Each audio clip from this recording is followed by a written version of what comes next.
YMCA has changed a lot over the years. Now women and young girls at the Y are finding themselves in locker rooms and showers with men who identify as women, but they still have all their genitalia with them.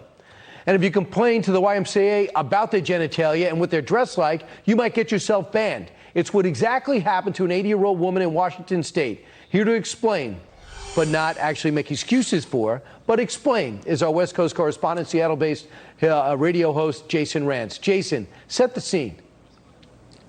Yeah, so, I mean, here's the scene. Democrats used to stand up for women, but now they can't even define one. And as a result, you have 80-year-old Julie Jamon, who said she was banned from a pool and locker room facility that was managed by the Olympic Peninsula YMCA out in Port Townsend, Washington. Now, she says she was headed into the locker room to shower, and she saw something pretty alarming. She explained what happened at this council meeting.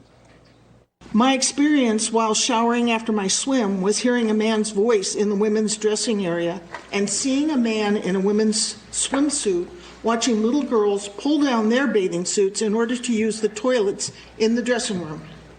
Now, she says the YMCA never said the locker room was all gender, but was told by a YMCA staffer that all the LGBT pride posters in the facility probably should have clued her in that trans people would be there. So a number of residents showed up to support her at this council meeting, but the mayor, his name is David Faber, he was not pleased, accusing them of transphobia.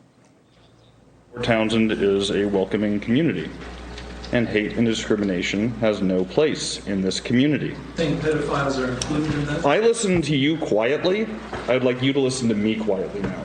Absolutely. Given the rise in harassment and bigotry that trans persons have experienced recently, it's essential that we all speak up, that cisgendered people like me speak up in support of our trans community.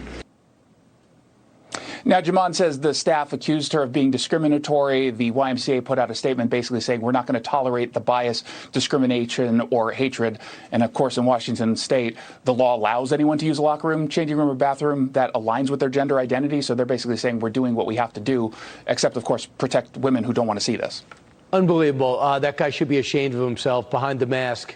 Yeah. That might save his identity, but no one. But sadly, other people agree with him. Jason, thanks for outlining that. I appreciate it. Meanwhile, we